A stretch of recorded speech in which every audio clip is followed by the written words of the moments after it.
Hello everyone. তো আজকে আমরা রাইট ফর্ম অফ ভার্বে যে এটা আছে ওটা শেষ করে ফেলবো।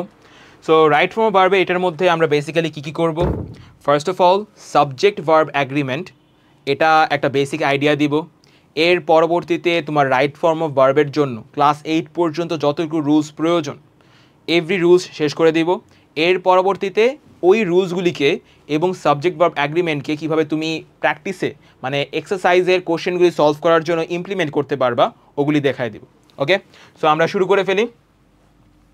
সবচেয়ে বেশি ইম্পর্টেন্ট যেটা ওটা হলো সাবজেক্ট ভার্ব অ্যাগ্রিমেন্ট। ওকে, তো সাবজেক্ট ভার্ব অ্যাগ্রিমেন্টের যদি ডেফিনেশনটা একবার পড়ো, subject verb agreement means the verb must agree with its subject in number and person. মানে কি বলা হচ্ছে যে সাবজেক্ট ভার্ব অ্যাগ্রিমেন্ট মানে হলো যে ভার্ব যেটা আছে এটা কি করতে হবে, অ্যাগ্রি করতে হবে। কার সাথে অ্যাগ্রি করতে হবে? সাবজেক্টের সাথে অ্যাগ্রি করতে হবে। মানে সাবজেক্ট অনুযায়ী আমরা ভার্বটাকে বসাবো। সাবজেক্ট যদি সিঙ্গুলার হয় তাহলে সিঙ্গুলার ভার্ব বসাবো, সাবজেক্ট যদি প্লুরাল হয় তাহলে প্লুরাল ভার্ব বসাবো। এখন জিনিসটা হলো যে সাবজেক্টের কোন জিনিসটার উপর নির্ভর করবে? ফার্স্ট অফ অল নাম্বারের উপর নির্ভর করছে, যেটা অলরেডি সিঙ্গুলার প্লুরাল বলে ফেলছি। আর আরেকটা জিনিস হলো কি, তোমার পার্সনের উপর নির্ভর করবে।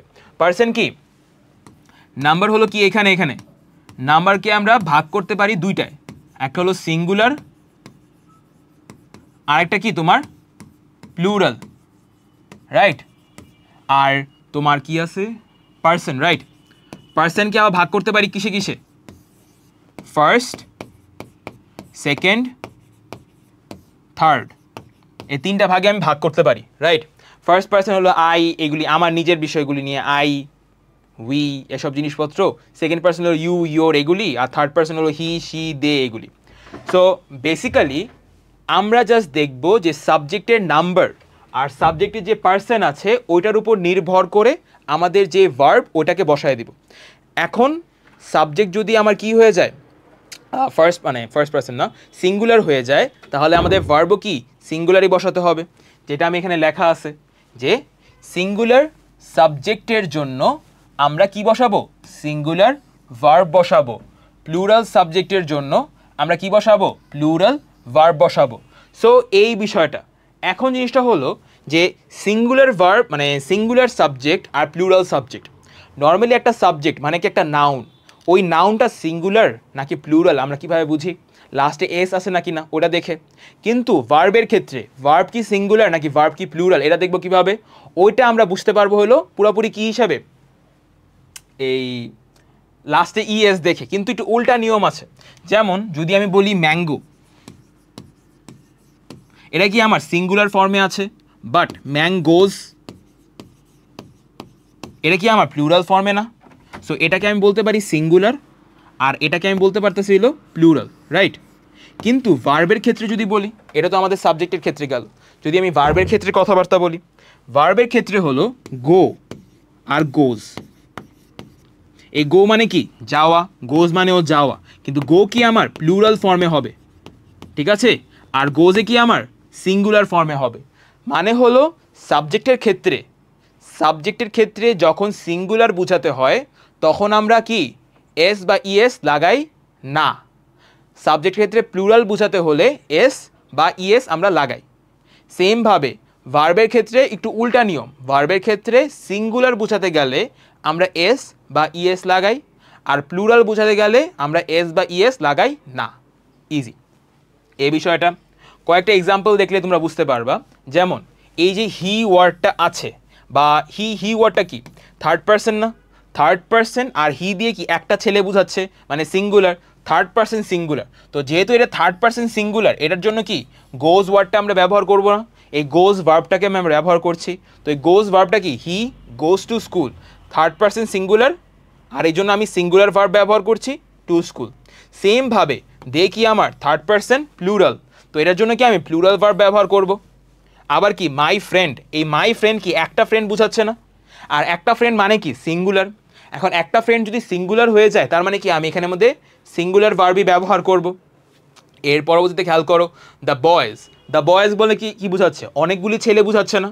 এখন অনেকগুলি ছেলে যখন হয়ে যায়, দ্য বয়েজ প্লে ফুটবল, মানে ছেলেগুলি খেলছে ফুটবল।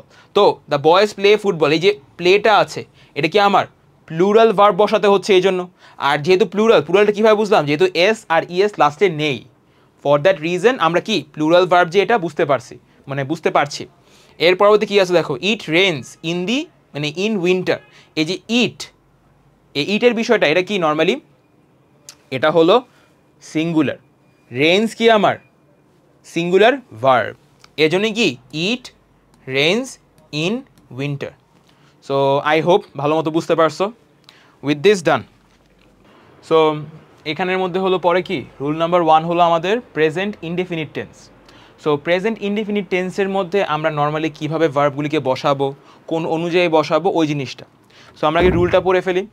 ফার্স্ট অফ অল হলো if the subject is third person, যদি সাবজেক্টটা থার্ড পারসন হয়, সিঙ্গুলার থার্ড পারসন সিঙ্গুলার যদি হয়, তখন আমরা কি করব, the verb takes S or ES, use base form for all others. So normally বলা হচ্ছে যে যদি আমার সাবজেক্টটা কি হয়, থার্ড পারসন সিঙ্গুলার হয়, এখন থার্ড পারসনের মধ্যে কী কনসিডার করি আমরা normally, he she it. First পার্সনের মধ্যে যেমন আসে হলো আই উই এগুলি আসে, আই উই আওয়ার এগুলি আসতেছে। সেকেন্ড পার্সনের মধ্যে আসতেছে ইউ ইয়োর এগুলি। আর থার্ড পার্সনের মধ্যে কী আসতেছে, হি শি ইট এগুলি আসছে। সো এই বিষয়গুলি। সো আমরা আগে দেখব যে আমার সাবজেক্ট যদি থার্ড পার্সন সিঙ্গুলার হয়, থার্ড পার্সন সিঙ্গুলার যেগুলি মানে কি এগুলির মধ্যে যদি কোনো একটা হয়, তখন আমরা কি করব, ভার্বের মধ্যে এস বা ইএস যোগ করে দিব লাস্টে, এস বা ইএস যোগ করব। আর অন্যান্য ক্ষেত্রে, এটা ছাড়া অন্যান্য যত ক্ষেত্র আছে ওখানে আমাদের কি ইউজ করব, নর্মালি বেস ফর্ম ব্যবহার করাটা প্রেফার করব। অন্য যে কোনো ক্ষেত্রে আমরা কি ফর্ম ব্যবহার করা ট্রাই করব, বেস ফর্মটা ব্যবহার করা ট্রাই করব। যেমন এখানে যদি খেয়াল করো, এখানে হি কি আমার সাবজেক্ট কি থার্ড পারসন, আবার থার্ড পারসনদের সিঙ্গুলার বুঝাচ্ছে, রাইট। যেমন থার্ড পারসনে প্লুরাল বুঝায় কি দে দিয়ে। সো এখানে থার্ড পারসন সিঙ্গুলার বুঝাচ্ছে, এই জন্য আমি ভার্বের লাস্টে কি একটা এস যোগ করে দিয়েছি। এখানেও কি থার্ড পারসন কি সিঙ্গুলার বুঝাচ্ছে, ভার্বের লাস্টে কি ইএস যোগ করে দেওয়া হয়েছে। থার্ড পারসন কি এটা সিঙ্গুলার বোঝানো হচ্ছে, ইএস আছে। এখানে কি আবার ইট লাস্টে কি এস আছে। এখন একটা জিনিস বোঝো যে আমার আগে কি বলেছিলাম, যে নর্মালি যদি কখনো দেখো যে প্লুরাল হয়, আমার সাবজেক্ট যদি প্লুরাল থাকে, দেন আমরা কি ব্যবহার করি, আমরা বেস ফর্ম ব্যবহার করে থাকি। নর্মালি আমার ভার্ব প্লুরাল মানে বেস ফর্ম, যেটার মধ্যে কোনো চেঞ্জেস ঘটছে না, ওটা ব্যবহার করব। বাট ফার্স্ট পার্সনের ক্ষেত্রে একটু ডিফারেন্ট হয়। যেমন আই এর পরে নর্মালি আমরা কখনো ইজ আর বসাতে পারি না, সবসময় এম বসানো লাগে প্রেজেন্ট ফর্মের ক্ষেত্রে। এরকমভাবে আই এর ক্ষেত্রে এগুলির ক্ষেত্রে একটু ডিফারেন্ট ঘটে। সেমভাবে কি আই এর পরে আমরা নর্মালি কি বেস ফর্মটা বসাবো। যদিও আই এখানে সিঙ্গুলার বুঝাচ্ছে, এখানে আই এর জন্য আমার গোটা বসানো লাগবে, বা যেটার মধ্যে আমি কোনো রকম চেঞ্জেস ঘটাচ্ছি না ওইটা আমাকে বসানো লাগবে। এটাই। নেক্সটে যাই আমরা। নেক্সট রুল কি, নেক্সট রুল হলো use of to plus base verb. যদি টু আর টু এর পরে একটা বেস ভার্ব থাকে, এটা after to always use the base form of a verb. মানে কি টু এর পরে অলওয়েজ আমরা কি ব্যবহার করব, ভার্বের বেস ফর্মটাকে ব্যবহার করাটা প্রেফার করব। এটাই।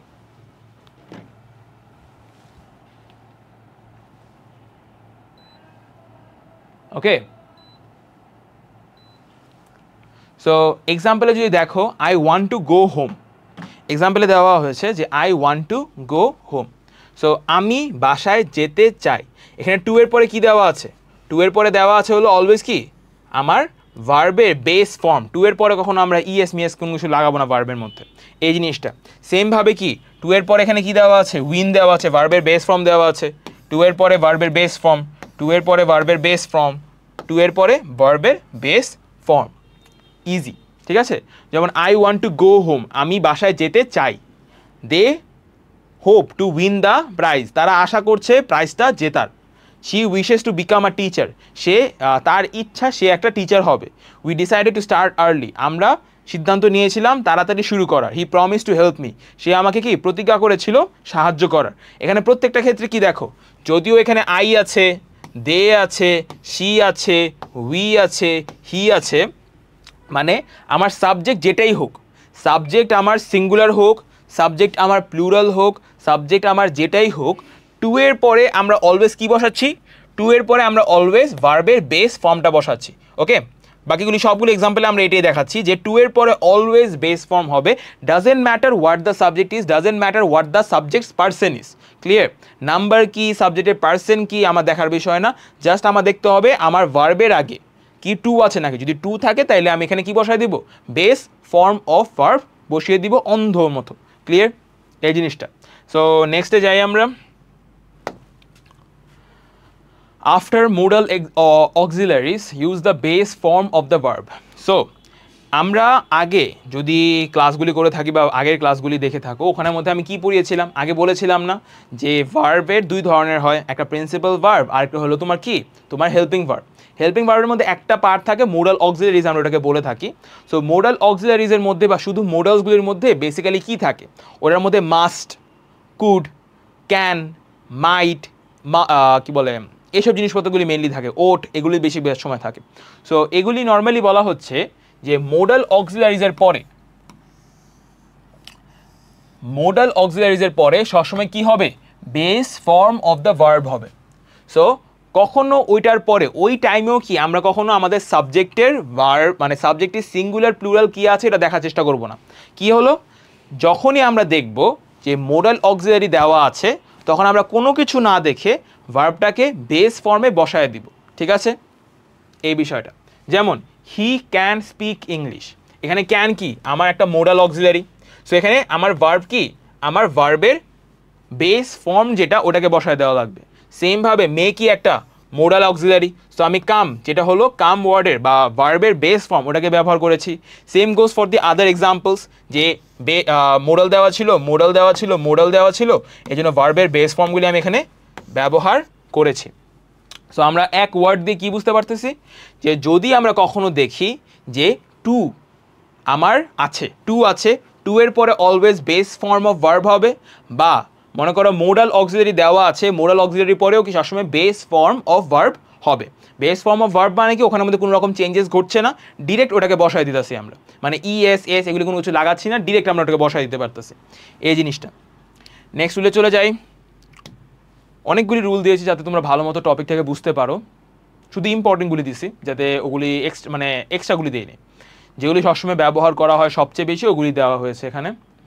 After prepositions use verb plus ING, if a verb comes after a preposition use the ING form. মানে বলা হচ্ছে প্রিপোজিশনসের পরে always use verb plus ING, মানে প্রিপোজিশনসের পরে সবসময় কি ইউজ করতে হবে, ভার্ব প্লাস আইএনজি ব্যবহার করতে হবে। If a verb comes after a preposition use the ING form. Same মানে দুইটা জিনিসই বুঝাইতেছে, একটা জিনিসই দুইটা লাইনে বোঝাচ্ছে যে প্রিপোজিশনের পরে অলওয়েজ আমরা কি ভার্বের আইএনজি ফর্মটাকে ব্যবহার করব। যেমন he is good at playing cricket, এখানে অ্যাট কি, আবার অফ কি, আবার ইন, টু, উইদাউট, এগুলি সব কি প্রিপোজিশন। আর এখানে প্লে কি ছিল, আমার ভার্ব, রিড আমার ভার্ব, ট্রাভেল আমার ভার্ব, গেট আমার ভার্ব, সে আমার ভার্ব। কিন্তু যেহেতু আমার প্রিপোজিশনের পরে ভার্বের সাথে আইএনজি যোগ করে ওটাকে ব্যবহার করা লাগে, আমরা কি ইউজ করেছি, প্লেয়িং বলেছি, রিডিং বলেছি, ট্রাভেলিং বলেছি, গেটিং বলেছি, সেইং বলেছি। সো হোয়াট ইট মিনস, যে যদি কখনো আমরা দেখি যে প্রিপোজিশন অ্যাড করা হয়েছে একটা সেন্টেন্সে, আর ওই প্রিপোজিশনের পরে একটা গ্যাপ আছে যেখানের মধ্যে আমি যেহেতু right form of verb obviously একটা ভার্ব বসাবো, তাহলে অলওয়েজ ওটার মধ্যে আমরা কী লাগাবো, ভার্ব প্লাস আইএনজি। ক্লিয়ার? নেক্সটে যাই আমরা দ্রুত। Use of has, have, had, মানে টু হ্যাভ ভার্বগুলিকে কীভাবে ব্যবহার করবো এটা দেখাচ্ছে। তোমরা যদি আমার টেন্সের ক্লাসটা করে থাকো তাহলে নর্মালি অনেকটা সেন্স হয়ে যাওয়ার কথা। বেসিক গ্রামার অনেক important for every other topics, writing পার্টের ক্ষেত্রেও যেমন অনেক ইম্পর্টেন্ট ছিল বেসিক গ্রামারের পার্টগুলি, টেন্সের পার্টগুলি। সো আমি বলবো ওই ক্লাসগুলি ভালো মতো করো যাতে তুমি পরের টপিকগুলি একেবারে ইজিলি বুঝতে পারো। ওই টপিকগুলি অনেক ইম্পর্টেন্ট। মনে করো বলো না, যেমন প্রত্যেকটা গাছের যে রুটটা অনেক ইম্পর্টেন্ট, ওইটা যদি ভালো মতো না হয় তাহলে পুরো গাছটা ভালো মতো দাঁড়াতে পারবে না। Same goes for like English, তুমি যদি বেসিক গ্রামারটা, ইংলিশ, পার্টস অফ স্পিচ, তারপর সেন্টেন্স ফর্মেশন এগুলি ভালো মতো বুঝতে না পারো, যেগুলি ক্লাস দিয়েছো ওইগুলো কিন্তু ভালো মতো বোঝা হয়ে যাবে। ওরা যদি বুঝতে অসুবিধা হয়ে যায় পরের টপিকগুলি বোঝা অনেক কঠিন হয়ে যাবে। তাহলে আমি বারবার বলবো ওই আগের ক্লাসগুলি যদি ভালো মতো করে আসো তাহলে এগুলি অনেক ইজি লাগবে এই বিষয়টা। He has done is homework. So okay, আগে এটা বুঝাই দিই। সো বলা হচ্ছে কি use of has, have, had. যদি কখনো দেখো যে হ্যাজ, হ্যাভ বা হ্যাড আছে, এর পরবর্তীতে আমরা কি ইউজ করবো সবসময়? Use the past participle form of the verb after has, have, had. So সবসময় আমরা কি ইউজ করব? Past participle form. কিসের? ভার্বের। কিসের পরে? হ্যাজ, হ্যাভ, হ্যাডের পরে। মানে কি অলওয়েজ V3 ফর্ম যেটা আছে ওটাকে আমরা ব্যবহার করব। যেমন এখানে হ্যাজ দেওয়া ছিল, এখানে হ্যাভ দেওয়া ছিল, হ্যাড দেওয়া ছিল, হ্যাভ দেওয়া আছে, হ্যাড দেওয়া আছে। এখানে মধ্যে কি আমার ভার্বের V3 ফর্ম, ভার্বের V3 ফর্ম, ভার্বের V3 ফর্ম, ভার্বের V3 ফর্ম, ভার্বের V3 ফর্মগুলি ব্যবহার করছি। অ্যাজ উই অল নো যে নর্মালি হ্যাজ আর হ্যাভ আর হ্যাড এই তিনটা আমরা ব্যবহার করি কখন? যদি প্রেজেন্ট টেন্স হয় তাহলে হ্যাজ বা হ্যাভ ব্যবহার করি। প্রেজেন্ট টেন্সের মধ্যে যদি সিঙ্গুলার সাবজেক্ট হয় তাহলে হ্যাজ ব্যবহার করব, আর প্রেজেন্ট টেন্সের মধ্যে প্লুরাল সাবজেক্ট হলে হ্যাভ ব্যবহার করব। আর অন দি আদার হ্যান্ড যদি কখনো পাস্ট টেন্স হয় তখন singular plural doesn't matter, always had ব্যবহার করব। অ্যান্ড হ্যাজ, হ্যাভ, হ্যাডের পরে আমরা কি জানতে পারলাম এখানে? অলওয়েজ হ্যাজ, হ্যাভ, হ্যাডের পরে আমরা যে ভার্বটা দিব doesn't matter which tense that is, আমরা সবসময় কি V3 ফর্ম অফ ভার্ব ব্যবহার করব। That's all. ওকে, নেক্সট রুলে চলে যাই। ওকে ওয়েট এক মিনিট।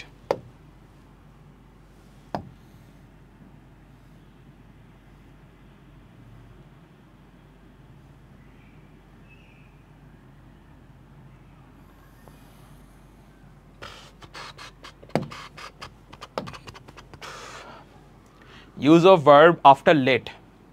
লেটের পরে বেস ফর্ম অফ ভার্ব, মানে লেটের পরে ভার্বের ব্যবহার কিরকম হয়ে থাকে। Use of verb after let. So এখন এখানে কি বলা হয়েছে যে লেটের পরে অলওয়েজ আমরা কি বেস ফর্ম অফ ভার্ব ব্যবহার করব। যেখানে তুমি লেট দেখবা ওখানে কি লেটের পরে অলওয়েজ কি ইউজ করবা? Base form of verb. এখানে দেখো লেট ছিল, আমরা কি ইউজ করেছি? Base form of verb. Let ছিল, কি ইউজ করেছি? Base form of verb. Let ছিল, কি ইউজ করেছি? Base form of verb. এখানেও বেস ফর্ম অফ ভার্ব, এখানেও বেস ফর্ম অফ ভার্ব। মানে হলো সেন্টেন্সের মধ্যে, একটা পার্টিকুলার সেন্টেন্সের মধ্যে যদি দেখো যে লেট ব্যবহার করা হয়েছে আর এর এক দুই ওয়ার্ড পরে হতে পারে বা এক ওয়ার্ড পরে হতে পারে বা এর পরেই হতে পারে যে সবসময় কি ইউজ করব? আমরা বেস ফর্ম অফ ভার্বটাকে ব্যবহার করব। লেটের পরে অলওয়েজ, মুখস্থবিদ্যা, লেটের পরে always base form of verb whichever verb that is, doesn't matter. Okay, যেমন আমরা যদি বলতে পারি লেটস স্টার্ট, স্টার্ট কি আমার base form of verb. Let's go, আমরা গো কি আমার বেস ফর্ম অফ ভার্ব। এখানে তো এক্সাম্পলগুলির মধ্যে মাঝখানে অ্যাটলিস্ট একটা করে ওয়ার্ড ছিল, বাট ওগুলির মধ্যে যদি একটা করে ওয়ার্ড নাও থাকে তখনও সেম রুলে আমরা ফলো করব, এই জিনিসটাই। নেক্সট রুলে চলে যাই। ইউজ অফ বিং বা বিন। ইউজ অফ বিং বা been. Being is used in continuous passive voice. Been is the past participle of be, used after has, have, had. মানে বলা হচ্ছে কি যে বিং বা বিন এটা কিভাবে ব্যবহার করব, কখন ব্যবহার করব। নর্মালি বিং যে ওয়ার্ডটা এটাকে ইউজ করব কি কন্টিনিউয়াস ফর্মে প্যাসিভ ভয়েসের ক্ষেত্রে। প্যাসিভ ভয়েস, অ্যাক্টিভ ভয়েস তোমরা জানো। অ্যাক্টিভ ভয়েস হলো যখন সাবজেক্ট নিজে কোনো কথা বলে, আর প্যাসিভ ভয়েস হলো উল্টাভাবে যখন আমরা গুছানোর চেষ্টা করি জিনিসটাকে। সো এটা গেল বিং এর ক্ষেত্রে। বিং বলা হচ্ছে কোনো একটা কন্টিনিউয়াস ফর্মকে বোঝানোর জন্য, বা প্যাসিভ ভয়েসের ক্ষেত্রে আমরা এটা লিখে থাকি। আর বিন কখন লিখে থাকি? বিন হলো বিন জিনিসটা হলো কি পাস্ট পার্টিসিপল ফর্ম অফ কি বি। বি ওয়ার্ডটার পাস্ট পার্টিসিপল ফর্ম কি বিন। আর এটা নর্মালি আমরা কিসের পরে ব্যবহার করে থাকতে পারি? হ্যাজ, হ্যাভ, হ্যাড। হ্যাজ, হ্যাভ, হ্যাডের পরে আমরা নর্মালি বিন ওয়ার্ডটা ব্যবহার করে থাকি। আমার টেন্সের ক্লাসগুলি দেখলে তুমি দেখতে পারবা যে আমরা হ্যাজ, হ্যাভ, হ্যাড শুধু কখন ব্যবহার করি, আর has been, have been, had been এগুলি কখন ব্যবহার করে থাকি। সো এই জিনিসটা, সো কয়েকটা এক্সাম্পল দেখো তাহলে বুঝতে পারবা জিনিসটা। যে he is being punished, he is being punished. তারপর কি he has been selected, the boy is being beaten, they have been promoted, he had been awarded. মানে হলো কি বিং, বিন, আবার বিং, আবার বিন, আবার বিন, এই ওয়ার্ডগুলির পরে আমরা যখনই আমাদের ভার্বটাকে ব্যবহার করব, কি ইউজ করব, ভার্বটাকে ব্যবহার করব, অলওয়েজ আমরা কি করব, আমাদের V3 ফর্মটাকে ব্যবহার করব। ডাজেন্ট ম্যাটার এটা কি আমাদের প্রেজেন্ট টেন্সে আছে, ফিউচার টেন্সে আছে, নাকি অন্য কোনো টেন্সে আছে, বাট অলওয়েজ আমাদের ভার্বের V3 ফর্মটাকে আমরা ব্যবহার করব। দ্যাটস অল, এটাই। এই পার্টটাও গেল। মানে হলো বিং বা বিনের পরে অলওয়েজ আমরা ভার্বের V3 ফর্মটাকে ব্যবহার করব। নেক্সটে if clause uses present, main clause uses future. মানে বলা হচ্ছে ক্লজ বলতে গেলে কি, মনে করো একের অধিক ওয়ার্ড মিলে দুই ধরনের স্ট্রাকচার বানানো যায়, তিন ধরনের স্ট্রাকচার বানানো যায়। একটাকে বলা হয় হলো সেন্টেন্স। এখন যদি ওটা সেন্টেন্স না হয় তাহলে দুই ধরনের আরও বানানো যায়, একটা হলো ক্লজ আর একটা হলো ফ্রেজ। এখন ফ্রেজ বলতে গেলে কি, ক্লজ বলতে গেলে কি, ক্লজ হলো এমন একটা স্ট্রাকচার যেটা প্রায় সেন্টেন্স, বাট আমি সেন্টেন্সকে বলতেছি না, এটা সেন্টেন্স মানছি না, ওটা হলো কি ক্লজ। আর ফ্রেজ মানে ওটার কোনো ধরনের সেন্টেন্সের স্ট্রাকচার নাই। সেন্টেন্সের স্ট্রাকচার নর্মালি কি, সাবজেক্ট থাকবে, ভার্ব থাকবে, অবজেক্ট থাকবে, বা সাবজেক্টের পর শুধু ভার্ব থাকবে, এরকম। ওটাকে আমি সেন্টেন্স বলে দিতে পারি। আমার কোনো একটা ওয়ার্ডের কালেকশানের মধ্যে যদি আমার সেন্টেন্সের মতো স্ট্রাকচার থাকে ওটাকে কি বলবো, ক্লজ বলবো। আর সেন্টেন্সের মতো স্ট্রাকচার না, এমনি এলোমেলোভাবে ওয়ার্ড আছে, মানে সাবজেক্ট নাই, ভার্ব নাই, এরকম নাই, থাকতেও পারে নাও থাকতে পারে, ওটাকে আমরা কি বলি, ফ্রেজ বলে থাকি, এটাই। সো এই বিষয়টা। সো আমার এখানে কি বলা হয়েছে দেখো, ইফ ক্লজ ইউজেস প্রেজেন্ট। এখন ক্লজের মধ্যেও কি তোমার দুই ধরনের ক্লজ থাকে, একটা হলো কি সাবঅর্ডিনেট ক্লজ আর একটা হলো মেন ক্লজ। মেন ক্লজ বলো, প্রিন্সিপাল ক্লজ বলো, সেম জিনিস। প্রিন্সিপাল ক্লজ বা মেন ক্লজ বলতে গেলে আমরা বুঝি হলো এমন একটা ক্লজ যেটা কি কোনো আলাদা ক্লজের উপরে বা অন্য কোনো কিছুর উপরে নির্ভর করে না নিজের মিনিংটাকে বোঝানোর জন্য। আর সাবঅর্ডিনেট ক্লজ কি আরেকটা সেন্টেন্সের উপরে বা আরেকটা ক্লজের উপরে, মানে আরেকটা সেন্টেন্স না আরেকটা ক্লজের উপর নির্ভর করে নিজের মিনিংটাকে এক্সপ্রেস করার জন্য। সো এক্সাম্পলগুলি দেখলে তুমি বুঝতে পারবা। এখানে আমাদের কি বলা হয়েছে, যদি কখনো তোমার ইফ ক্লজ মানে হলো, ইফ ক্লজ হলো এক ধরনের সাবঅর্ডিনেট ক্লজ। যদি কখনো সাবঅর্ডিনেট ক্লজ বা ইফ ক্লজটা তোমার প্রেজেন্টে হয়, তোমার মেন ক্লজ যেটা থাকবে ওটা কিসে হবে, ফিউচারে হতে হবে। এই বিষয়টা এখানে বলা হয়েছে। সো এখানে কি বলা হয়েছে দেখো, ইফ হি ওয়ার্কস হার্ড, ও যদি কষ্ট করে বা ও যদি হার্ড ওয়ার্ক করে। একটা চিন্তা করো যে ও যদি হার্ড ওয়ার্ক করে, এটা মনে হচ্ছে না যে এখনও কিছু বলা বাকি আছে, একটু মনে হতেছে না যে অনেক মানে কিছু একটা বাকি রয়ে গেল, এরকম।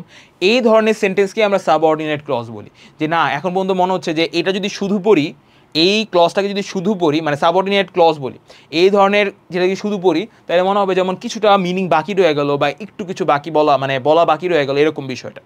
বাট যদি মেন ক্লজটা পড়ো, হি উইল সাকসিড, ও সফল হবে। হি উইল সাকসিড মানে কি, ও সফল হবে। এখন এটা কি নিজের মধ্যে একটা শেষ না সেন্টেন্সটা, ও সফল হবে, এর মধ্যে আর কি বলার আছে, আমি ওকে বলতেছি যে ও সফল হবে, এই বিষয়টা। সো এরকমই যে লাইক মেন ক্লজগুলি পড়লে তোমার মনে হবে, শুধু যদি পড়ো তাহলে মনে হবে হ্যাঁ ঠিক আছে এটার একটা সেন্টেন্স হিসেবে চালা দেওয়া যায়, এটা নিজেরে প্রকাশ করতে পারছে। বাট সাবঅর্ডিনেট ক্লজ নিজেকে একা একা কখনো কি প্রকাশ করতে পারে না পুরোপুরি, এই জিনিসটাই। সো যদি এখানে দেখো ইফ হি ওয়ার্কস হার্ড, এখানে কি হি ওয়ার্কস আর হার্ড বা ইফ হি ওয়ার্কস হার্ড, এটা কি প্রেজেন্ট ফর্মে আছে না? সো আমি এখানে কি ইউজ করছি, হি উইল সাকসিড। এখানে কি ইউজ করছি, আমি আমার ফিউচার ফর্মটাকে ব্যবহার করছি। সেমভাবে ইফ ইট রেইনস, আবার কি ইফ ইট রেইনস, এটা যদি এবার মানে যদি বৃষ্টি হয় আমি বাসায় থাকবো, তাহলে কি আমার ফিউচারে চলে যাচ্ছি। সেমভাবে তুমি যদি পড়ো তুমি পাস করবা, প্রেজেন্ট ফর্মে। আমার সাবঅর্ডিনেট ক্লজ বা ইফ ক্লজটা যেহেতু প্রেজেন্ট ফর্মে আছে, আমি এখানে কি ইউজ করব, আমার ফিউচার ফর্মটাকে ব্যবহার করব, বাট আমার মেন ক্লজটাকে ফিউচারে চলে যাবে। এখানেও প্রেজেন্টে ছিল ফিউচারে চলে গেছে, প্রেজেন্টে ছিল ফিউচারে চলে গেছে। সো ওয়ান ওয়ার্ডভাবে টপিক, মানে রুলটা কীরকম, যদি কখনো আমার ইফ ক্লজ মানে ইফ কন্ডিশনাল ক্লজ যদি নর্মালি আমার কিসে থাকে, প্রেজেন্টে থাকে, তাহলে আমাদের যে মেন ক্লজটা আছে ওটাকে আমরা কি করব, মেন ক্লজটাকে আমরা ফিউচারে নিয়ে যাব বা ফিউচারে লিখব, এই বিষয়টা। দ্রুত আমরা নেক্সট রুলে চলে যাই। Use of do does did, use base verb after do does did. Examples, so বলা হচ্ছে কি use of do does did, do does did কীরকমভাবে ব্যবহার হয়, বেস ভার্বের পরে, মানে ডু ডাজ ডিডের পরে সবসময় কী থাকবে, বেস ভার্ব থাকবে। ডু ডাজ ডিডের পরে অলওয়েজ কী থাকবে, বেস ভার্ব থাকবে। সো আমার এখানে কী হচ্ছে দেখো, এখানে ডাজ নট, এটা কি ডু ডাজ ডিড না, মানে এটাকে আমি নেগেটিভ বুঝাতেছি, তো এটা গেল। কিন্তু এখানে কি আমার এই জন্য কি বেস ভার্বটাকে ব্যবহার করছি, সেমভাবে বেস ভার্বটাকে ব্যবহার করছি, ডু ডাজ ডিডের পরে বেস ভার্বটাকে ব্যবহার করছি, ডু ডাজ ডিডের পরে বেস ভার্বটাকে ব্যবহার করছি, ডু ডাজ ডিডের পরে বেস ভার্বটাকে ব্যবহার করছি। ডাজেন্ট ম্যাটার যে আমার এখানে সিঙ্গুলার মানে থার্ড পারসন সিঙ্গুলার নাকি, যেহেতু আমি এখানে কি ডু ডাজ ডিড ব্যবহার করছি, এর পরবর্তীতে আমার ভার্বটা কি হয়ে যাবে, আমার বেস ফর্ম অফ ভার্ব হয়ে যাবে। অ্যান্ড অল আদার এক্সাম্পলসের জন্য কি সেম জিনিসটাই, যে one thing you need to keep in mind, এটা হলো যে যদি কখনো এরকম হয় যে একটা সেন্টেন্সের মধ্যে তুমি সাবজেক্ট লিখছো, এখন এই সাবজেক্টের পরে ডু ডাজ ডিড দিয়েছো, যেমন ফার্স্ট রুলের মধ্যে আমি কি বলেছিলাম, বা সাবজেক্ট ভার্ব অ্যাগ্রিমেন্টের ক্ষেত্রে আমি কি বলেছিলাম, যে সিঙ্গুলার সাবজেক্টের জন্য আমার সিঙ্গুলার ভার্ব প্রয়োজন, and on the other hand plural সাবজেক্টের জন্য আমার প্লুরাল ভার্ব প্রয়োজন। বাট আমার কয়েকটা রুলের ক্ষেত্রে, যেমন যেহেতু এখানে ডু ডাজ ডিড আছে, আমার ওই রুলটা এখানে মেনটেন করা প্রয়োজন নেই। ডু ডাজ ডিডের মাধ্যমে আমার এখানে সব রকম ঝামেলা শেষ, আমি যাতে এখানে কি বেস ফর্ম অফ ভার্বটা দিয়ে দিলেই হয়ে যাবে। এখন আমার দেখা লাগবে এটা কি সিঙ্গুলার ভার্ব মানে সিঙ্গুলার সাবজেক্ট নাকি প্লুরাল সাবজেক্ট, এটা দেখার প্রয়োজন নেই এই বিষয়টা। এর পরবর্তীতে কি আসে, use of would rather, had better, rather than. মানে normally would rather, had better, rather than যে ওয়ার্ডগুলি আছে এগুলিকে ব্যবহার করা ট্রাই করছে। So use base verb after this expressions. আবার সেম জিনিস, উড রাদার যদি দেখো কখনো, হ্যাড বেটার যদি কখনো দেখো, উড রাদার, হ্যাড বেটার, কই গেল, rather than, would rather, had better, would rather, had better, rather than, এগুলির পরে কি থাকবে, বেস ফর্ম অফ ভার্বস হবে। ঠিক আছে, এগুলির পরে কি হবে, always base form of verb হবে।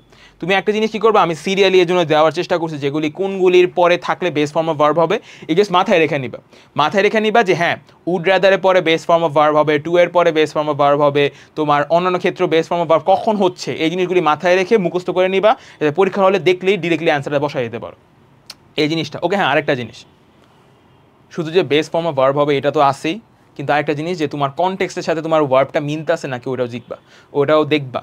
সো এক্সারসাইজে যখন আমি এক একটা প্যাসেজ সলভ করবো ওই সময় আমি দেখাই দেবো যে কীভাবে কনটেক্সটাও মিলাতে হয়। সো এটাও গেল। 11 নম্বর রুলে চলে যাই আমরা, use passive voice. Use of passive voice, passive ভয়েসে কি, be verb plus past participle, মানে কি the work is done. So এখানে ইজ কি আমার বি ভার্ব, বি ভার্ব বলো বা টু বি ভার্ব বলো, এগুলি আনলে কি আসে, তোমার ইজ আসে, আর আসে, এম আসে, ওয়াজ, ওয়ার আসে, এগুলি তো রাইট। সো টু বি ভার্বের আন্ডারে কী কী আসে, am, is, are, was, were, এগুলি আসে।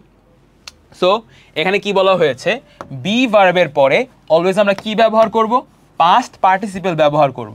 তো ইজ আমার কি একটা বি ভার্ব, ওয়াজ আমার কি একটা বি ভার্ব, ওয়াজ আবার এখানে হ্যাজ বিন এখানের মধ্যে এটা বলা হয়েছে। সো ওয়াজ কি আবার একটা ভি ভার্ব। সো এখানের মধ্যে কি আমার এর জন্য আমরা কি ব্যবহার করছি, ঠিক আছে এই বিষয়টার জন্য এটা এক্সাম্পলটা কাটো, এটার সাথে যায় বাট হ্যাজ বিন তো এখানের মধ্যে টু হ্যাভ ভার্বের মতো হয়ে যায়, এই জন্য দিলাম না আমি আর, এই রুলের আন্ডারে এটা ফেলা যায় বাট বাদ। সো মেইনলি এখানে আমাদের কী দেখবা যে am, is, are, was, were. So যেহেতু এখানে বি ভার্বগুলি ব্যবহার করা হয়েছে, ফর দ্যাট রিজন আমরা এখানে কি এরপরে কি ব্যবহার করব, এর পরবর্তীতে আমাদের V3 ফর্ম অফ ভার্বটাকে ব্যবহার করব। ডান। 12-এ চলে যাই, use of since and for. Since আর ফরের পরে কি হয় basically, with since or for use present perfect or perfect continuous. মানে সিন্স বা ফর থাকলে আমরা প্রেজেন্ট পারফেক্ট ব্যবহার করব বা পারফেক্ট কন্টিনিউয়াস ব্যবহার করব, প্রেজেন্ট পারফেক্ট বা প্রেজেন্ট পারফেক্ট কন্টিনিউয়াস এটা ব্যবহার করব। যেমন আমার এখানে কি দেওয়া আছে, যেহেতু এখানে সিন্স অলরেডি দেওয়া আছে, তো এখানে কি আমি প্রেজেন্ট পারফেক্ট ব্যবহার করতেছি। ওকে, আর আগে তো জানোই হ্যাজ হ্যাভ হ্যাডের পরে আমরা নর্মালি সবসময় কি ইউজ করব, V3 ফর্ম অফ ভার্ব ব্যবহার করবো, এটা তো আগের রুল। সেমভাবে প্রেজেন্ট পারফেক্ট কন্টিনিউয়াসের পরে কি আমরা সবসময় কি কন্টিনিউয়াস, অবভিয়াসলি আমার টেন্সের ক্লাস করলে তুমি এটা জানোই অলরেডি যে এটা কি হয়ে যাবে, আমাদের ভার্ব প্লাস আইএনজি হয়ে যাবে। যেহেতু এখানে ফর আছে এই জন্য আমরা কি প্রেজেন্ট পারফেক্ট কন্টিনিউয়াসটাকে ব্যবহার করতেছি। ইট হ্যাপেন্স মেইনলি জাস্ট বলা হচ্ছে যদি কখনো দেখো একটা সেন্টেন্সের মধ্যে সিন্স বা ফর আছে, তাহলে ওই সেন্টেন্সটা আমাদের কিসে লিখতে হবে, প্রেজেন্ট পারফেক্টে লিখবো বা প্রেজেন্ট পারফেক্ট কন্টিনিউয়াসে লিখবো, এই দুইটার মধ্যে যে কোনো একটা স্ট্রাকচারে লিখবো depending on the context of the passage. ওই কনটেক্সট মানে প্যাসেজটার উপর নির্ভর করে, প্যাসেজের মিনিংয়ের উপর নির্ভর করে আমরা ব্যবহার করব যে কোনো একটা এই দুইটার মধ্যে। এটা সেমভাবে আবার কি দেখো এখানে ফর দেওয়া ছিল, ফর দ্যাট রিজন আমরা কি ইউজ করলাম, আমাদের প্রেজেন্ট পারফেক্টের ফর্মটা লিখলাম। প্রেজেন্ট পারফেক্টের হ্যাজ হ্যাভ হ্যাডের পরে অলওয়েজ আমরা কি V3 ফর্ম অফ ভার্ব লিখি। আবার তোমার প্রেজেন্ট পারফেক্ট কন্টিনিউয়াস সিন্স ছিল দেখে, আর প্রেজেন্ট পারফেক্ট ফর ছিল দেখে এই বিষয়টা। 12 নেক্সটে চলে যাই, ইউজ অফ ইটস টাইম বা wish, use past form of the verb, subjunctive mood. So এখানের মধ্যে একটা জিনিস দেখবা, যখনই আমরা এই ধরনের জিনিসটা লিখব যে টাইম আছে বা উইশ আছে, ওর পরে আমরা নর্মালি কিসে চলে যাব, ভার্বের পাস্ট ফর্মে চলে যাব। যেমন I wish I were rich, মানে যখনই আমি উইশ লেখা ফেলছি এর পরবর্তী আমি কি লিখব, আমার ইচ্ছা ছিল যদি আমি কি রিচ হতাম, এটা কি হয়ে যাবে, আমার যে এখানে ভার্বটা আছে ভার্ব কিন্তু এটা মেন ভার্ব কিন্তু এটা এখানে, সো এই ভার্বটাকে আমি পাস্ট ফর্মে লিখেছি, ঠিক আছে। আর আরেকটা জিনিস কি, যেমন it's time past form of verb, I wish past form of verb, it's time past form of verb, I wish past form of verb. So এখানের মধ্যে তুমি কোশ্চেনটা সলভ করবা কিভাবে, তুমি খেয়াল করবা যে আমার যে সেন্টেন্সটা এটার মধ্যে কি ইটস টাইম বা আই উইশ এরকম কোনো একটা টার্ম আছে নাকি। যদি দেখো এরকম কোনো একটা টার্ম আছে, এর পরবর্তীতে যে গ্যাপটা আছে ওই গ্যাপের মধ্যে অবভিয়াসলি ভার্ব বসাবা, যেহেতু রাইট ফর্ম অফ ভার্বের কোশ্চেন, তো ওই ভার্বের মধ্যে নর্মালি কি পাস্ট ফর্ম অফ ভার্বটাকে পুট করবা। এটাই পাস্ট ফর্ম বলতে আমরা V2 ফর্ম বলতেছি basically. So universal truth or কি প্রোভার্ব। সো কিছু বলার নেই অ্যাকচুয়ালি, এটার মধ্যে সমস্যা থাকার কথাই না। কাজ একটা জিনিস মাথায় রাখো যে তোমাদের বুঝিয়েছিলাম না কি বলে এটাকে, টেন্সের ক্ষেত্রে প্রেজেন্ট ইনডিফিনিটের মধ্যে অলওয়েজ কি আমরা আমাদের ইউনিভার্সাল ট্রুথটা লিখি, ইউনিভার্সাল ট্রুথগুলি কি সবসময় প্রেজেন্ট ইনডিফিনিটে লিখে থাকি আমরা। সো নর্মালি এখানের মধ্যে ইউনিভার্সাল ট্রুথগুলি যেগুলি থাকবে অলওয়েজ কি আমরা প্রেজেন্ট টেন্সে লিখবো, আর মোর স্পেসিফিক্যালি প্রেজেন্ট ইনডিফিনিটে লিখবো। ওকে, সো কয়েকটা এক্সাম্পল দেখো, যেমন যেহেতু এখানে রাইজেস আছে, ইজ আছে, বয়েলস আছে, মুভস আছে, অ্যান্ড টাইড ওয়েট আছে, এগুলি সব কি আমার ভার্বের প্রেজেন্ট ফর্ম না, আর এই সবগুলি সেন্টেন্স কি আমার সবগুলি ইউনিভার্সাল ট্রুথ না, এগুলি কি সব আমাদের ইউনিভার্সাল ট্রুথ। যে ইস্টের দিকে আমাদের সানরাইজ হয়, অনেস্টলি সবচেয়ে ভালো পলিসি, জল আমার 100 ডিগ্রি সেলসিয়াসে সবসময় বয়েল হয়, আর্থ আমার সানের চারিপাশে ঘোরে, time and tide waits for নান।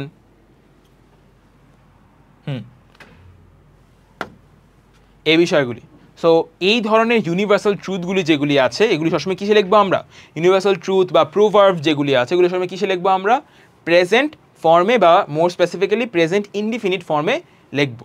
এটাই। এরপরের রুলসে চলে যাই, ইউজ অফ জিরানস। সো জিরান বলতে গেলে আমরা কি বুঝি, ইউজ অফ জিরানস অ্যাজ সাবজেক্ট, জিরানগুলিকে সাবজেক্টের মতো ব্যবহার করা। জিরান বলতে গেলে আমরা বুঝি হলো ভার্ব প্লাস আইএনজি, যেটাকে আমরা সাবজেক্ট হিসেবে ব্যবহার করছি।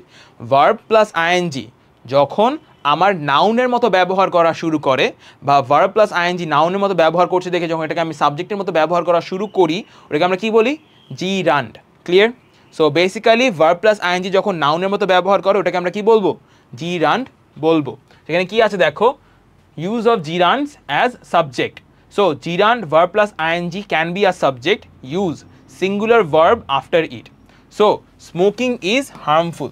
আমরা কি বুঝছি, জিরান্ডের পরে সবসময় আমরা কি ব্যবহার করব, সিঙ্গুলার ভার্ব ব্যবহার করব। রিডিং কি আবার একটা জিরান্ড, আর আমরা কি জানি সিঙ্গুলার ভার্বের লাস্টে কি সবসময় ইএস থাকে। যদি আমরা অক্সিলারি ভার্ব বলি ইজ, ওটা তো ডিফারেন্ট বিষয়, ওটা তো ই দিবা না, কিন্তু সিঙ্গুলার ভার্বের লাস্টে কি সবসময় আমাদের ইজ মানে ইএস থাকবে, ইএস বা এস থাকবে, ওটাই তো আমাদের সিঙ্গুলার ভার্ব ব্যবহার করলাম। ফার্স্ট রুলে সাবজেক্ট ভার্ব অ্যাগ্রিমেন্টের মধ্যে আমি শিখিয়েছিলাম এটা। সো ওখানে সমস্যা থাকলে ওই পার্টটা আরেকবার দেখে নাও। সো এর পরবর্তীতে কি আবার জিরান্ড ছিল, singular verb, জিরান্ড, জিরান্ড, singular verb, singular verb. Clear? So what we are seeing here is যে always after gerund আমাদের যে মেইন ভার্বটা থাকবে we always need to use what, a singular verb, that's all এই বিষয়টা। সো নেক্সটে যাই আমরা। ওকে ওয়েট, সবগুলি রুল শেষ? হ্যাঁ 15 নম্বর ছিল এটা। সো নেক্সটে আমরা গেলাম, এটা হলো কি আমাদের, সো যেহেতু আমাদের সবগুলি rules done, okay, right form of ভার্বে ক্লাস 8 পর্যন্ত বা ক্লাস 9 10 মানে সবচেয়ে রাইট ফর্ম অফ ভার্বে সবচেয়ে ইম্পর্টেন্ট রুলসগুলি যেগুলো তোমার ক্লাস 8 পর্যন্ত প্রয়োজন, সবগুলি রুলস আমি শেষ করে দিয়েছি। জাস্ট এই রুলসগুলি ভালো মতো শেষ করবা, আর এর পরবর্তীতে আমাদের এই এক্সারসাইজের প্রবলেমগুলি আমি কীভাবে শেষ করছি, কীভাবে সলভ করছি, ওগুলি জাস্ট শিখা ফেলবা। সো এখানের মধ্যে দেখো, ফার্স্ট অফ অল বোঝো হলো যে আমার অপশনগুলি কী কী দেওয়া আছে। ইনভেন্ট দেওয়া আছে, অ্যাড দেওয়া আছে, প্রসপার দেওয়া আছে, ডিপেন্ড দেওয়া আছে, টয়েল দেওয়া আছে, বি দুইটা ফর্মে দেওয়া আছে, থিঙ্ক দেওয়া আছে। ওকে, সো আমি আগে আমার পুরো যেই লাইক অপশনসগুলি দেওয়া ছিল ওগুলি বুঝতে পারলাম। এখন আমাদের যে প্যাসেজটা দেওয়া আছে প্যাসেজটা পড়ে ফেলো। Man dash the maker of his own fortune if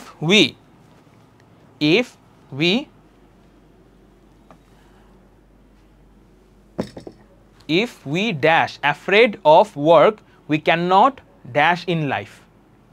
So etai gelo na, some people dash that success in life is what,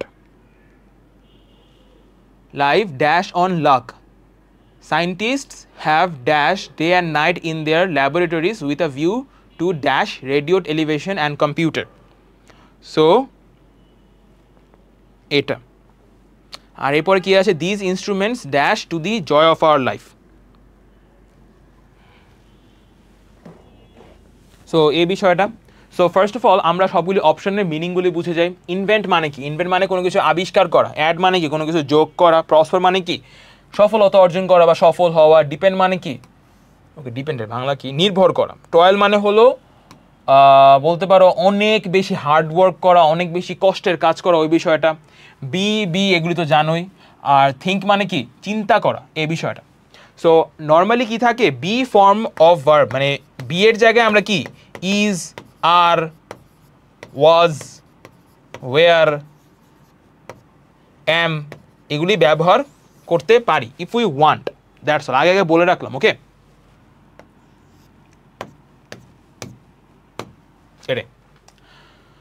so আমরা কি পুরো জিনিসটা বুঝতে পারলাম না, যে লাইক একটা মানুষের, আমাদের মানুষের ব্যাপারে বলা হচ্ছে এই বিষয়টা। সো একটা জিনিস বোঝো, man dash the maker of his own Fortune, এখানে ম্যান কি আমার সাবজেক্ট না, are the maker of his own Fortune এখানে কোনো রকম ভার্ব আমি দেখতে পারতেছি নাই। হোয়াট ডাজ ইট মিন, যে আমার এখানে ভার্ব দিতে হবে। ম্যান যেহেতু আমার সাবজেক্ট আছে, তো আমার এখানে কি দিতে হবে, এখানে সিঙ্গুলার সাবজেক্ট আছে, তাহলে আমার এখানে কি সিঙ্গুলার ভার্বই দিতে হবে।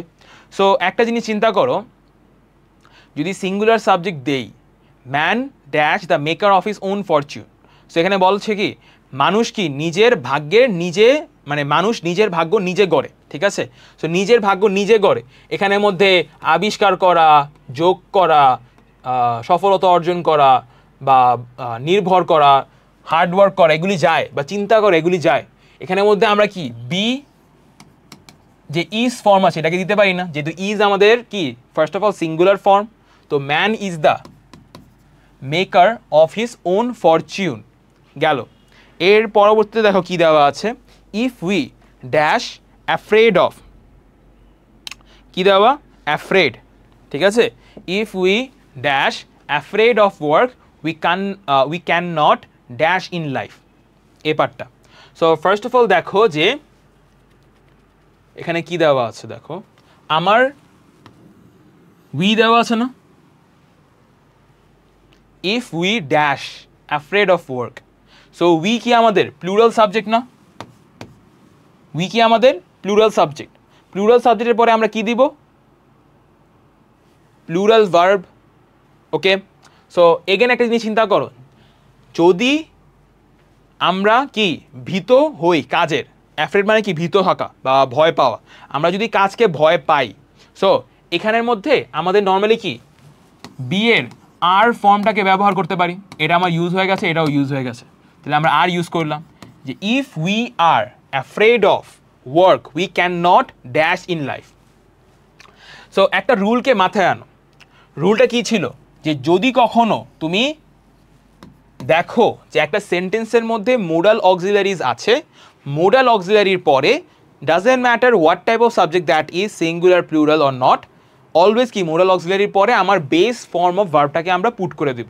ওকে, সো আমার এখানে কি দেওয়া আছে, যদি তুমি কাজকে ভয় পাও, তুমি কখনো কি সাকসেসফুল হতে পারবে না, সফলতা অর্জন করতে পারবে না, বাট সাকসেসফুল তো ওয়ার্ড নাই, এখানে সাকসেসফুলের প্রতিশব্দ হিসেবে কি প্রসপার আছে, এখানে প্রসপারের, তাহলে এখানে কি আমরা প্রসপারের বেস ফর্ম যেটা ওটাকে আমরা ব্যবহার করব, prosper in life. Some people dash that success in life that is on luck. Okay, এখানে একটা জিনিস খেয়াল করো যে কি বলা হচ্ছে, সাম পিপল, এই পার্টটা সাম পিপল। ওকে, সাম পিপল যে এই বিষয়টা, এটা কি তোমার প্লুরাল সাবজেক্ট না, আর প্লুরাল সাবজেক্টের পরে আমরা কি ইউজ করব, প্লুরাল ভার্ব থিঙ্ক, মানে কিছু মানুষ চিন্তা করে that success in life depends on, এখানে একটা জিনিস চিন্তা করো, সাকসেস ইন লাইফ, এখানে সাকসেস ওয়ার্ডটা আমার এখানে নেক্সটের কি সাবজেক্ট হিসেবে কাজ করছে, সাকসেস ইন লাইফ, লাইফে সফলতা, সফলতা কি এখানের মধ্যে একটা সিঙ্গুলার সাবজেক্ট অবভিয়াসলি, তো সিঙ্গুলার সাবজেক্ট হলে এখানে কি আমি এখানের মধ্যে একটা সিঙ্গুলার ভার্বই ব্যবহার করব। সো আমি এখানে কি বলছি, কিছু মানুষ চিন্তা করে যে সফলতা নির্ভর করে লাকের উপরে, নির্ভরের ইংলিশ কি ডিপেন্ড, তো আমি কি বলবো, depends on luck. Scientists have dash day and night in their laboratories with a view to dash radio television and computer, this instruments dash to the joy of our life. So এখানে কি দেওয়া আছে, scientists, right, এখানের মধ্যে দেখো যে scientist dash day and night in their laboratories, এখানে দেখো ফার্স্ট অফ অল হ্যাভ দেওয়া আছে। ওকে, হ্যাভ দেওয়া আছে, সো হ্যাভের পরে আমরা কি ইউজ করি, সবসময় ভার্বের V3 ফর্ম ব্যবহার করি, বুঝতে পারলাম, আমার বি শেষ, থিঙ্ক শেষ, ডিপেন্ড শেষ, প্রসপার শেষ, বাকি আছে কি ইনভেন্ট বাকি, অ্যাড বাকি, টয়েল বাকি। এখানে কি বলা হয়েছে, scientist have dash day and night, মানে কি বিজ্ঞানীরা করেছে কিছু একটা রাত দিন ল্যাবরেটরিতে with a view to dash radio television and computer. Okay, বলতে পারি বিজ্ঞানীরা কষ্ট করেছে দিন রাত ল্যাবরেটরিতে radio television and computer dash করার জন্য, এখানে ইনভেন্ট আছে মানে কি আবিষ্কার করার জন্য বলতে পারি, এখানে কি হবে, সায়েন্টিস্টস হ্যাভের পরে নর্মালি কি হয়, ভার্বের V3 ফর্ম, টয়েল আছে, টয়েলের V3 ফর্ম কি টয়েলড। ওকে, এর পরবর্তীতে কি দেওয়া আছে, with a view to, to আছে না, টু এর পরে আমরা কি ইউজ করি, ভার্বের বেস ফর্ম, ভার্বের কি ইউজ করি বেস ফর্ম, তাহলে কি হবে ইনভেন্ট, টু ইনভেন্ট, এটাই। আর এর পরবর্তীতে দেখো this instruments dash to the joy of our life, তো এখানে আমাদের দেখো যেহেতু আমরা এখানে কি দিস ইনস্ট্রুমেন্টস এগুলি কি প্লুরাল সাবজেক্ট না, প্লুরাল সাবজেক্টের জন্য আমরা কি ইউজ করব, প্লুরাল ভার্ব, আর প্লুরাল ভার্ব মানে কি অ্যাড, যদি আমরা SES লাগাই ওই সময় তো আমাদের সিঙ্গুলার ভার্ব হয়ে যাবে, প্লুরাল ভার্বের মধ্যে SES কিছু থাকে না, উল্টার মতো। সো এই বিষয়টা, সো আশা করি তোমার এখানের মধ্যে কোশ্চেন কিভাবে সলভ করলাম ইউটিলাইজিং অল দিস অপশনস, এটা ট্রাই করবা। আর আরেকটা জিনিস কী করবা জানো, বোঝার চেষ্টা করো। আমি ফার্স্ট কোশ্চেনটা সলভ করলাম, আরও কয়েকটা কোশ্চেন সলভ করে দেখাবো, বাট বোঝার চেষ্টা করো যে আমি যতগুলি রুলস পড়ালাম, 15টা রুলস যে আমি তোমাদের পড়ালাম, এই 15টা রুলসকে আমি ব্যবহার করে কীভাবে এই কোশ্চেনগুলি সলভ করতেছে ওটা বোঝার চেষ্টা করো। এই বিষয়টা ইম্পর্টেন্ট। ওকে, নেক্সট কোশ্চেনে আমরা দ্রুত চলে যাই। নেক্সট কোশ্চেনে কী দেওয়া আছে দেখো, প্রিপেয়ার, ওয়েট, মেক, কল, বিয়ার, ওয়েস্ট, রিপেন্ট, ফলো। প্রিপেয়ার মানে কি, প্রস্তুত করা। ওয়েট মানে কি, অপেক্ষা করা। মেক মানে বানানো। কল মানে কি, ফোন করা এরকম। বিয়ার মানে কি, বিয়ার মানে বলতে পারো যে সহ্য করাও বলা যায়, আবার প্রাণী হিসেবে ভাল্লুককেও বলা যায়। এখন ডিপেন্ড করে কী ধরনের কনটেক্সটে দেওয়া আছে এই বিষয়টা। ওয়েস্ট মানে কি, ওয়েস্ট মানে তো কিছু নোংরা বা নষ্ট কোনো কিছু, নোংরা কোনো কিছু। রিপেন্ট মানে কি, রিপেন্ট মানে হলো রিগ্রেট করা। রিগ্রেটের বাংলা কি অ্যাকচুয়ালি, লাইক পাশ্চাতাপ, হিন্দিতে বলে না পাশ্চাতাপ করা, বাংলা কী বলে অ্যাকচুয়ালি, লাইক কোনো কিছু তুমি আগে করেছো ওই বিষয়টা নিয়ে তুমি কষ্ট পাচ্ছ, ওটাকে রিগ্রেট বলা হয়। ফলো মানে কি, মেনে চলা। সো এই বিষয়টা, student life is the best time for dash on self for future. is the best time for dash on self for future. Okay, so এখানের মধ্যে দেখো আর পরের সেন্টেন্সগুলি আমরা পড়ে ফেলি। he is,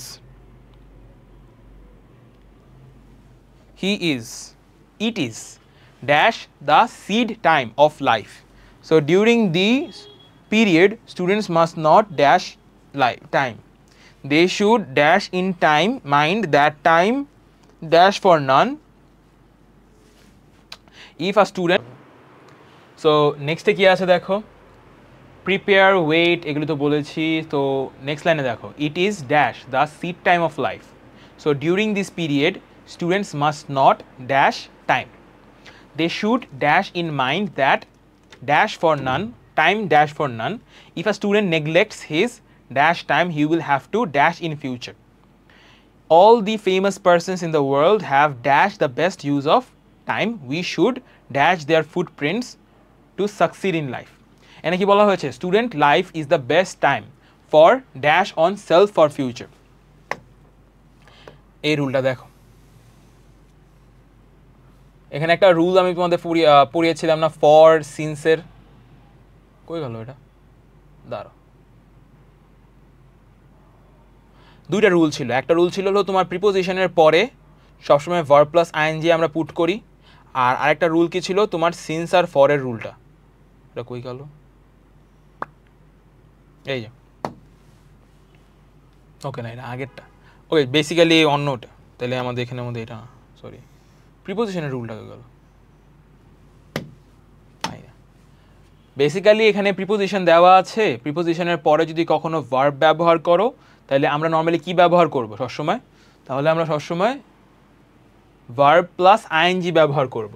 এখন দেওয়া আছে student life is the best time for dash on self for future, for preparing one self, on self না ওয়ান সেলফ ফর ফিউচার, মানে নিজেকে প্রস্তুত করা ভবিষ্যতের জন্য। ফর, এখন যেহেতু প্রিপোজিশন অলরেডি দেওয়া আছে আমরা কি ইউজ করব, prepare ING. Okay, preparing one self for future গেল এটা। নেক্সটে কি আছে দেখো, it is dash seed time of life, it is কি dash seed time of life. So এই সময়টাকে আমরা বলি সিড টাইম অফ লাইফ হিসাবে। তো কল মানে কি, বলা। সো ইট ইজ কল্ড বলতে পারি আমরা, it is called the seed time of life হিসাবে। এটাকে, এই টাইমটাকে বলা হয় কি সিড টাইম অফ লাইফ হিসাবে। এই সময়টা কি, এই সময় আমরা নিজের জীবনের বীজটাকে বপন করে থাকি। So during this period students must not dash time. আবার এটা আগের রুল, আগে একবার দেখিয়েছিলাম, মোডাল অক্সিলারি আছে, আমি এখানে বেস ফর্ম অফ ভার্বটাকে ব্যবহার করব। আর কি বলা হয়েছে, স্টুডেন্টসের এই সময় টাইম করা উচিত না, কি করা উচিত না, ওয়েস্ট করা উচিত না। তাহলে টাইম নষ্ট করা উচিত না, ওয়েস্টের বেস ফর্ম কি, শুধু ওয়েস্ট, এটা ইউজ করব। They should dash in mind that dash for naan.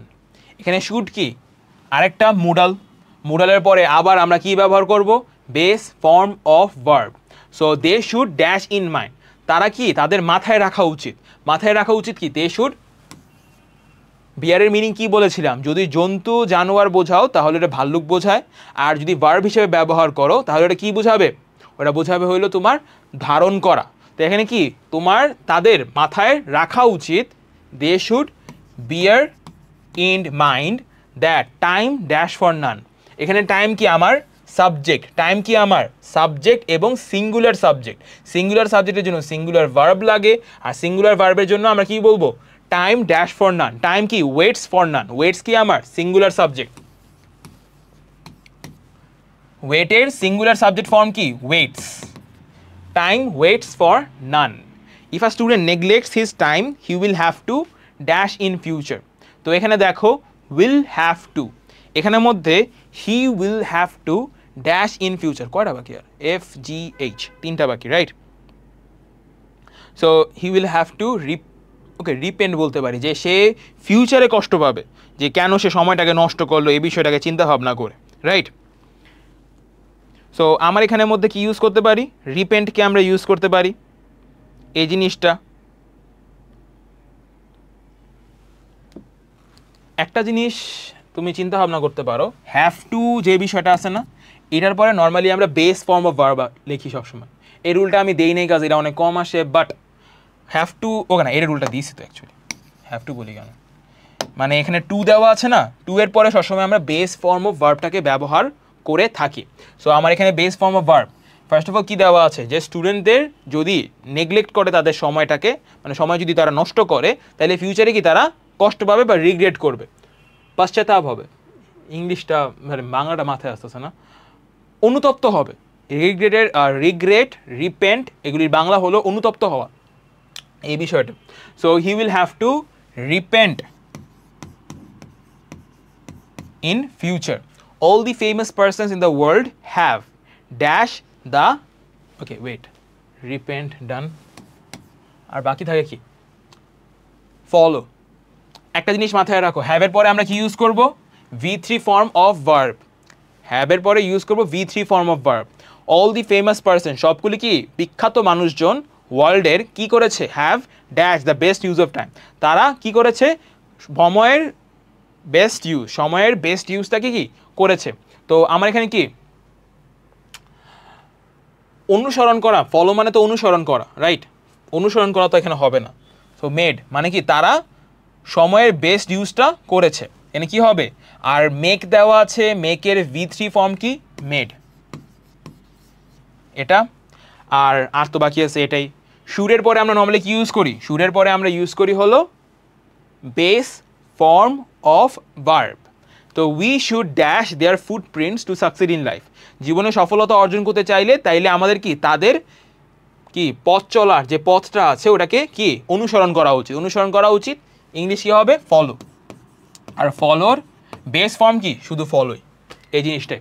So আমি বারবার বলতেছি যে আমি নর্মালি কোশ্চেনটা কনটেক্সট কীভাবে বুঝছি, প্লাস কিভাবে রুলগুলি ফলো করে, মানে যে রুলগুলি শিখিয়েছি ওই রুলগুলিকে ফলো করে কিভাবে আমরা ইউজ করছি ফর দিস কোশ্চেন সলভ করার জন্য, ওই জিনিসটা মাথায় রাখো।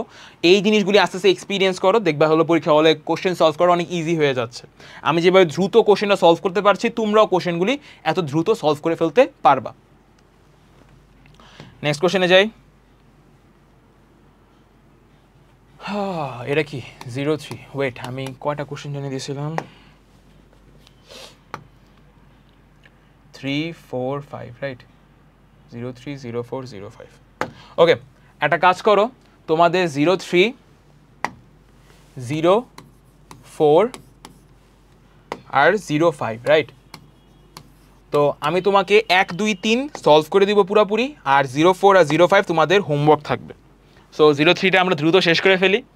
এখানের মধ্যে কন্ট্রিবিউট হবে না, কন্ট্রিবিউট হবে, contribute, kill, come, flee, have, be, take, get, এটা।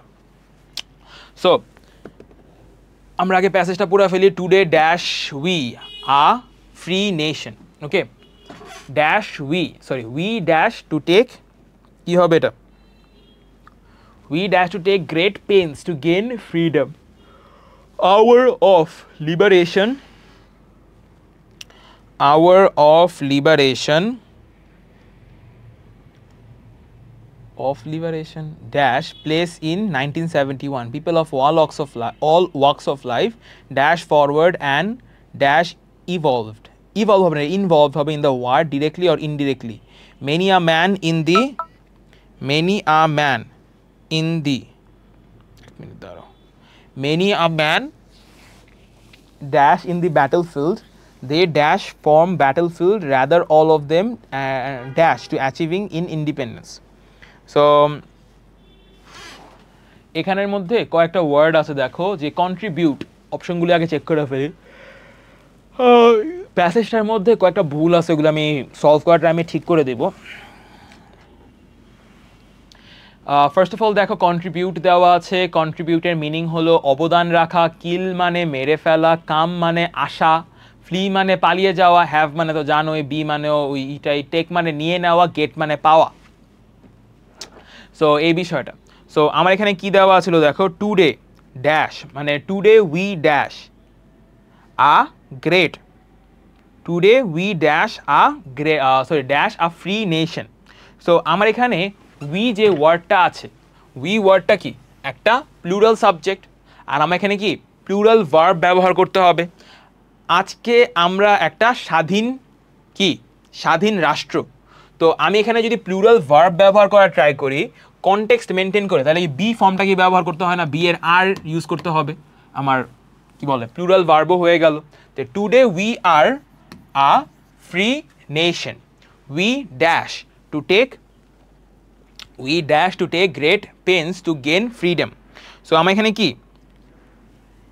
এখানে দেখো we dash to take great pains to gain freedom.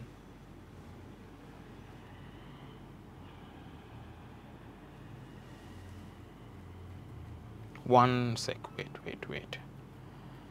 এক মিনিট, কোন জায়গায় ভুল হয়েছে ওগুলো আগে চেক করে ফেলি প্যাসেজের মধ্যে। We dash to take great pains to gain freedom, our war of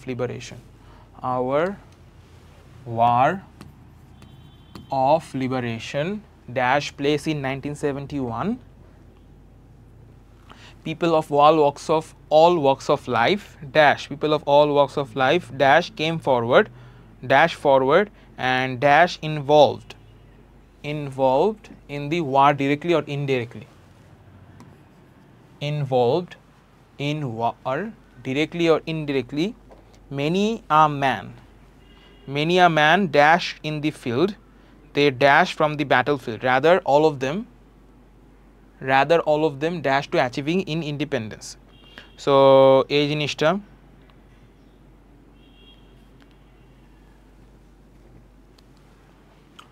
so একটা জিনিস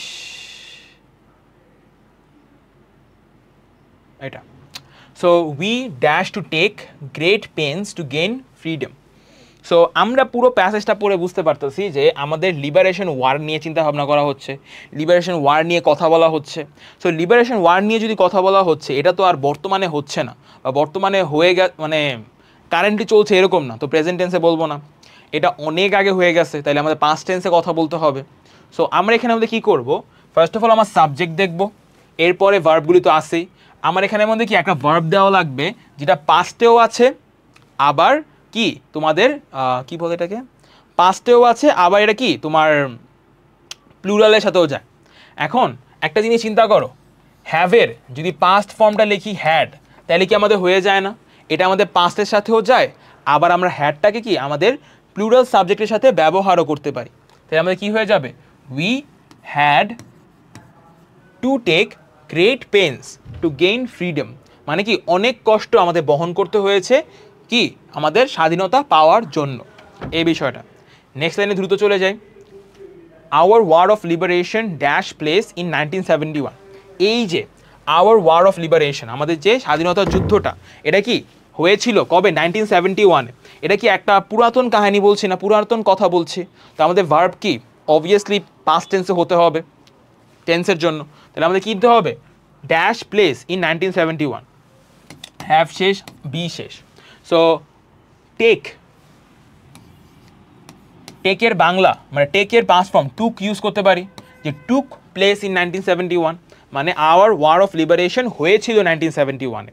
এই টেক প্লেস এটা লাইক ফ্রেজ হিসেবে ব্যবহার করা যায়। People of all works of life dash forward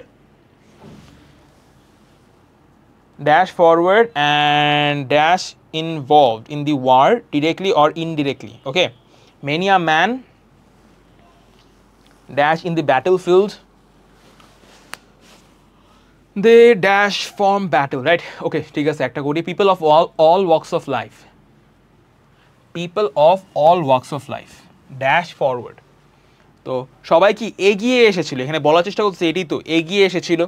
so এসেছিল ইংলিশ কি কাম, মানে কাম। আর যেহেতু আমি পাস্ট টেন্সে সব কিছু লিখতেছি তাহলে আমার কি হবে,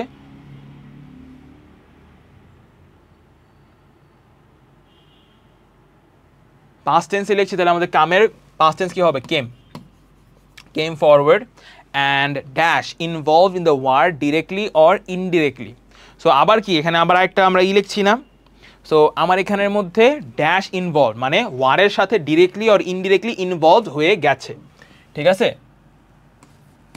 তো আমরা বলতে পারি যে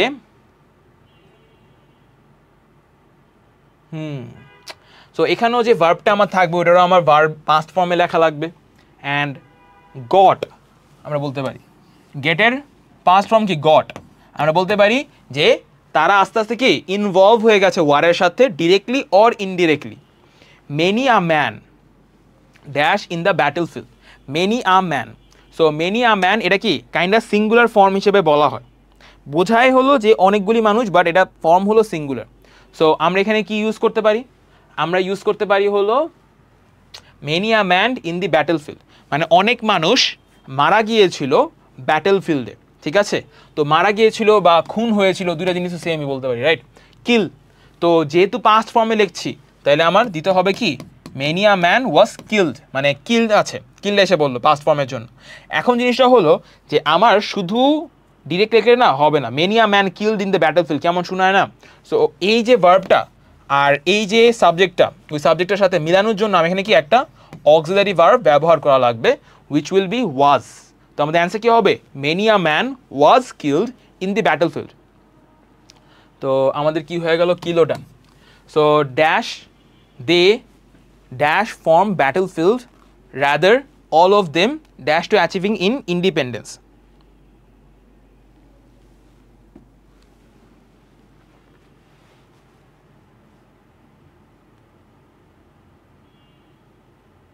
Get শেষ।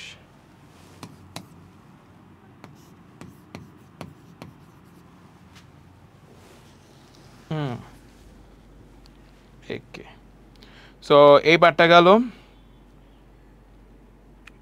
সো আমার এখানে আমাদের কী করতে হবে,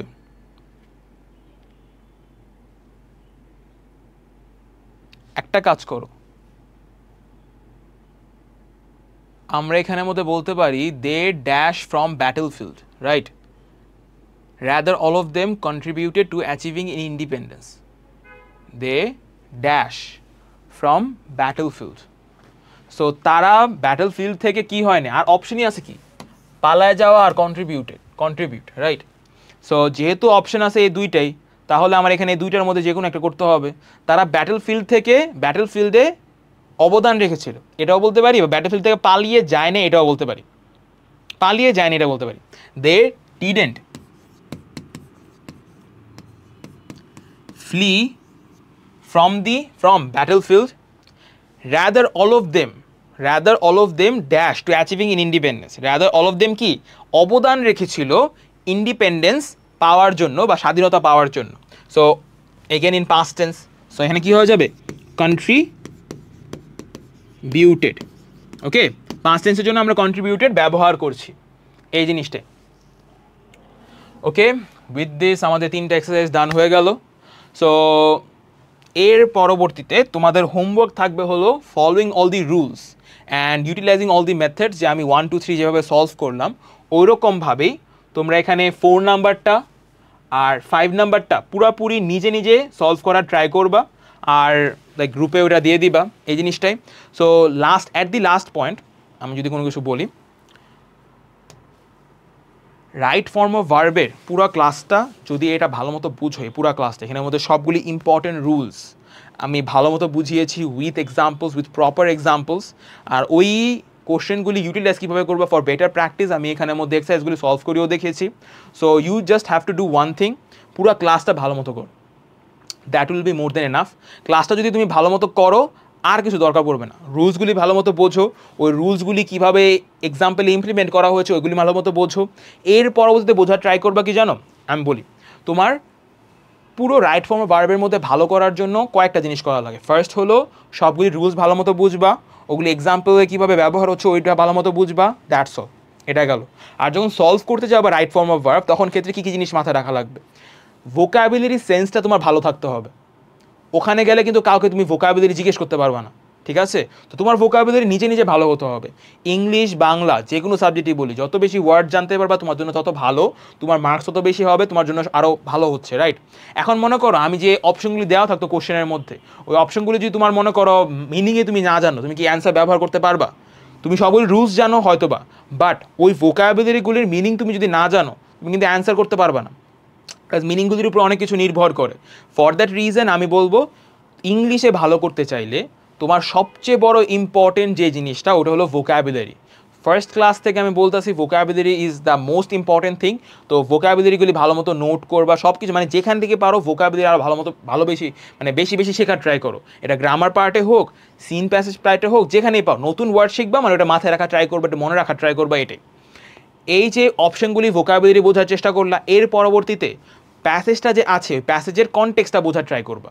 কনটেক্সটটা বুঝে তারপর ওই যে আগের রুলসগুলি পড়েছিলা ওই কনটেক্সটের মিনিংটা সেম রাখার মাধ্যমে ওই রুলসগুলিকে ফলো করে জাস্ট ভার্বগুলিকে বসায় দিবা, দ্যাটস অল। জাস্ট দেখবা যে ভার্বগুলি যে বসালাম ওই কনটেক্সটের ওই সেন্টেন্সের মিনিংটা কি বজায় রাখতে পারছে নাকি না, ওই সেন্টেন্সটা কি মিনিংফুল শোনাচ্ছে নাকি না।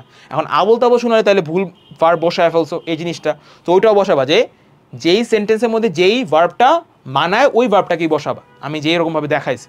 সো অ্যাট দি এন্ড তোমাদের হোমওয়ার্ক থাকবে কি শুধু 4 আর 5, ওটা ভালো মতো শেষ করবা। And with this today's class is done, by.